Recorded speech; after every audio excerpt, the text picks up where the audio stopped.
ഇന്നത്തെ എൻ്റെ യാത്ര മാംഗ്ലൂർ വന്ദേ ഭാരത് എക്സ്പ്രസ്സിലായിരുന്നേ. അപ്പോൾ അതിനകത്തെ കുറച്ച് വിശേഷങ്ങളൊന്ന് കണ്ടാലോ? കയറിയപ്പോൾ തന്നെ നമ്മുടെ സീറ്റിലൊരു ന്യൂസ് പേപ്പർ ഉണ്ടായിരുന്നേ. ഏത് ലാംഗ്വേജ് ആണെന്ന് എനിക്ക് മനസ്സിലായില്ല. പല ലാംഗ്വേജിലുള്ള ന്യൂസ് പേപ്പേഴ്സ് ഉണ്ട്. എനിക്ക് കിട്ടിയ ലാംഗ്വേജ് ഇതായിരുന്നു.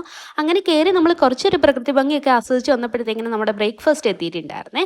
നോൺ വെജ് ബ്രേക്ക്ഫാസ്റ്റ് ആയിരുന്നു നമ്മുടെ ഇന്നത്തെ ബുക്കിങ്ങിൽ ഉണ്ടായിരുന്നത്. നമുക്ക് ഇടിയപ്പം ഉണ്ടായിരുന്നു, അതേപോലെ തന്നെ എഗ് റോസ്റ്റ് ഉണ്ടായിരുന്നു, ഒരു വട ഉണ്ടായിരുന്നു, ഇൻസ്റ്റൻറ്റ് ടീ മിക്സ് ഉണ്ടായിരുന്നു, അതേപോലെ തന്നെ ഒരു എഗ്ലെസ് കേക്കും ഉണ്ടായിരുന്നേ. ഇതായിരുന്നു നമ്മുടെ ഇന്നത്തെ ബ്രേക്ക്ഫാസ്റ്റ്. കട്ട്ലറി, ടിഷ്യൂ അങ്ങനത്തെ കാര്യങ്ങളെല്ലാം നമുക്ക് പ്രൊവൈഡഡ് ആണ് കേട്ടോ. ഒരു മിനി ഫ്ലൈറ്റ് യാത്ര പോലെയായിരുന്നു വന്ദേ ഭാരതിലെ ആ യാത്രയെ. അപ്പോൾ നമ്മൾ ചായയൊക്കെ മിക്സ് ചെയ്ത് കുടിച്ചിട്ടുണ്ടായിരുന്നു. അത്യാവശ്യം അടിപൊളിയാണ്. ചൂടുവെള്ളം നമുക്ക് അവർ പ്രൊവൈഡ് ചെയ്യുവേ.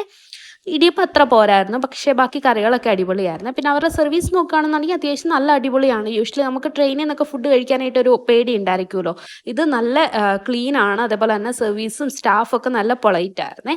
അങ്ങനെ പിന്നെയും കുറച്ച് നേരം പ്രകൃതി ഭംഗിയൊക്കെ ആസ്വദിച്ചിരുന്നപ്പോഴത്തേക്കിനും നമ്മുടെ AC കോച്ചാണ് ഇത്. അതുകൊണ്ട് തന്നെ യാത്ര നല്ല കംഫർട്ടബിൾ ആയിരുന്നു. അപ്പോഴത്തേക്കിനും ഏകദേശം ഒരു 12:30 ആയപ്പോൾ അവർ ലഞ്ച് കൊണ്ടുവന്നിട്ടുണ്ടായിരുന്നു. ലഞ്ച് നമ്മുടെ നോൺ വെജ് ആയിരുന്നു. അപ്പം അതിനകത്ത് റൈസ് ഉണ്ടായിരുന്നു, അതേപോലെ തന്നെ ഡാൽ കറി ഉണ്ടായിരുന്നു, പിന്നെ നമുക്കൊരു മിക്സഡ് തോരൻ ഉണ്ടായിരുന്നു, ക്യാരറ്റും അതേപോലെ തന്നെ വൻപയറൊക്കെ ഇട്ട്, പിന്നെ വറുത്തരച്ച ചിക്കൻ കറി, കേട്, അതേപോലെ തന്നെ ഗുലാബ് ജാമുൻ. ഇതായിരുന്നു നമ്മുടെ ലഞ്ച്.